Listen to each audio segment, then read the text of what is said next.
Shaun, I listened to ESPN have a conversation about Shedeur, and it was never. It's all Kevin Stefanski's fault. If Shedeur was unprepared, it's on Kevin Stefanski.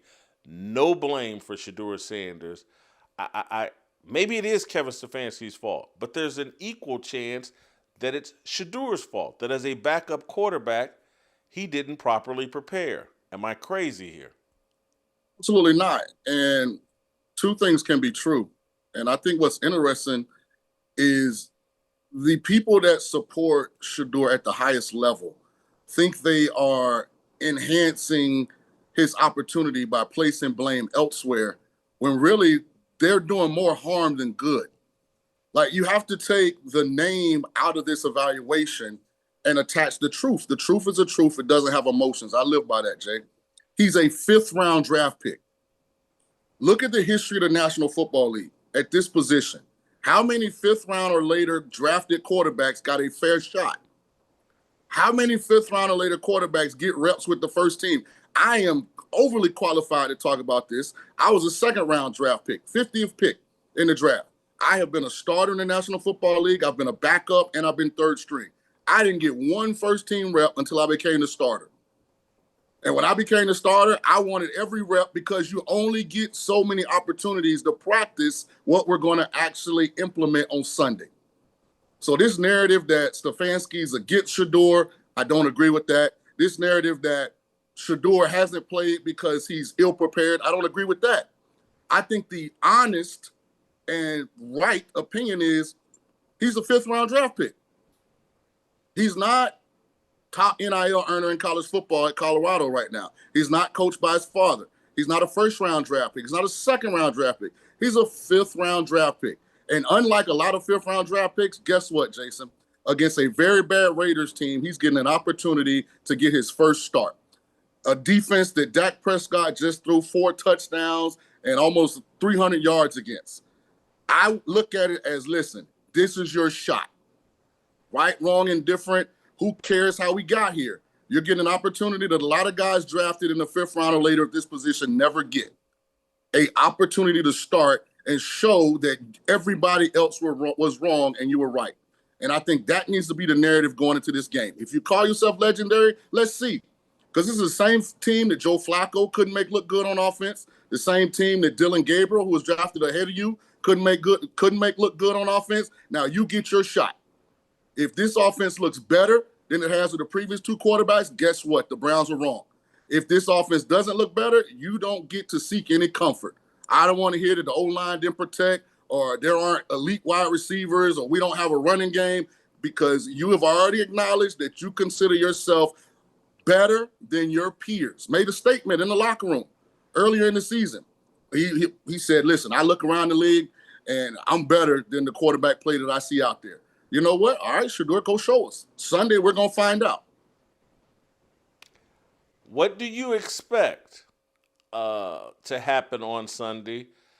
I'm not based off of any strategic, just my gut feeling is he's going to put up some decent numbers and people are going to overreact and say he's arrived rather than he's had one good game. My gut says this story continues. He does something to fuel the fire. That's not based off strategy. That's not based off of personnel and matchups.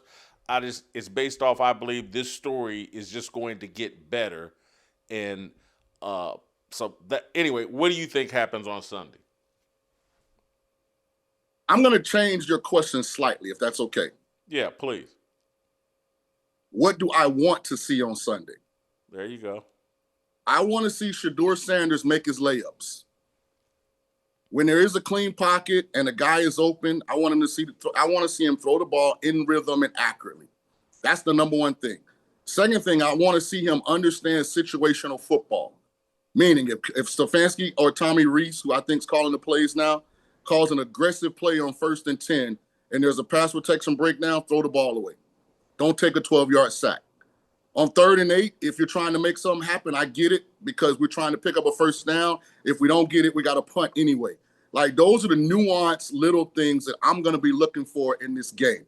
Can he effectively operate the offense within the guidelines of the system?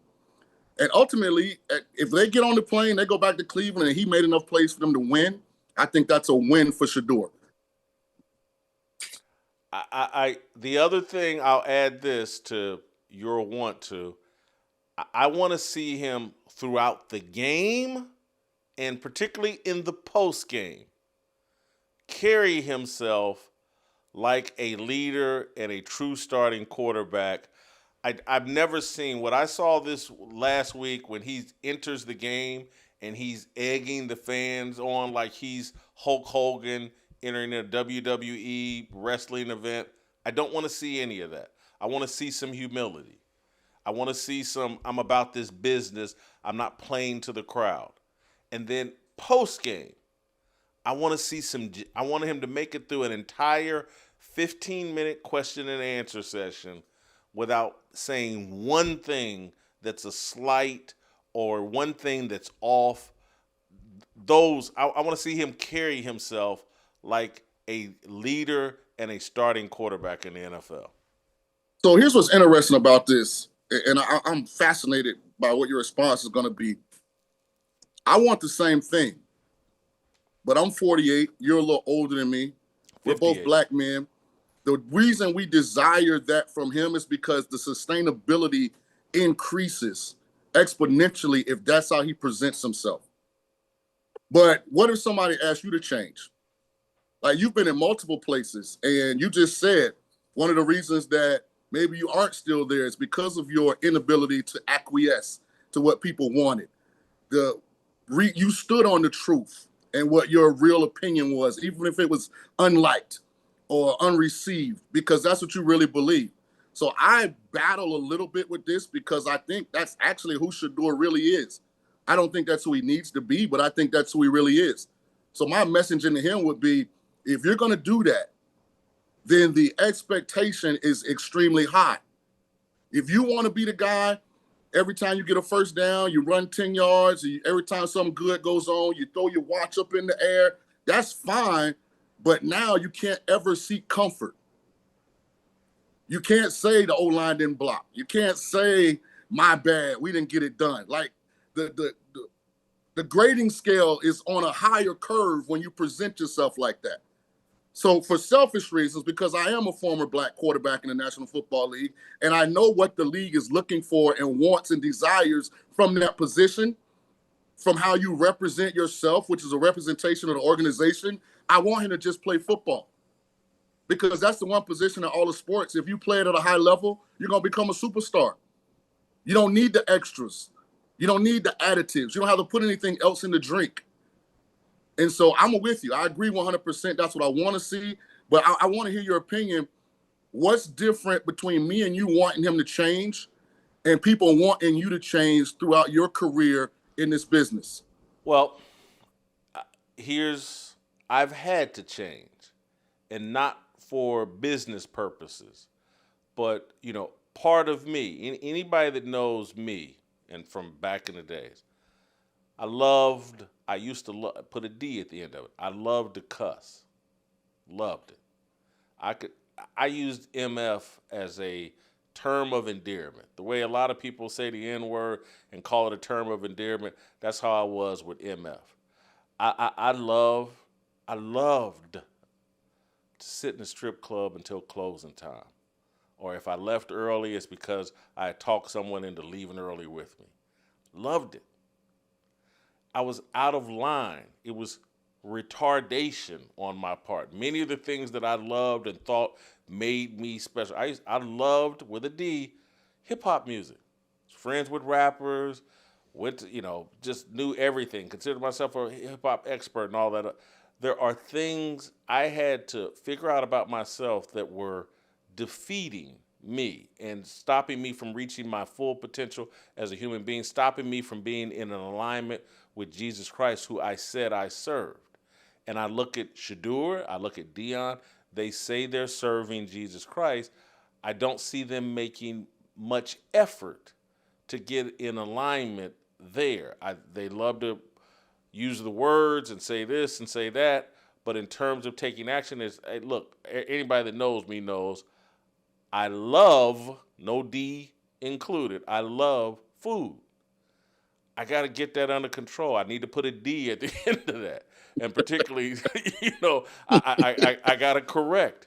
And so there are things that we have to give up as men if we want to reach our full potential and to be in alignment with Jesus Christ, who we say we serve. And so the things that I'm asking for Shedeur to realize and change up on, I think give him a better chance of sustaining and being a great quarterback, impacting young people, sending the right message to young people and all that. That's Shaun, I'm just keeping it. I used to love jewelry and, putting on my gold chain and all that and being flashy. I had to give that up because I want to be. It creates a false bravado and to me, it's a sign of insecurity. I had to give it up.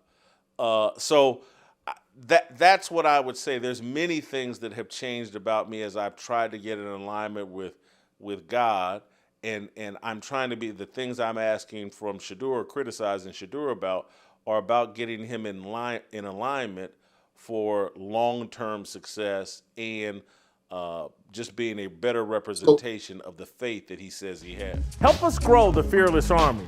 Pound that like button, subscribe to the channel, and share this video with all your fearless friends.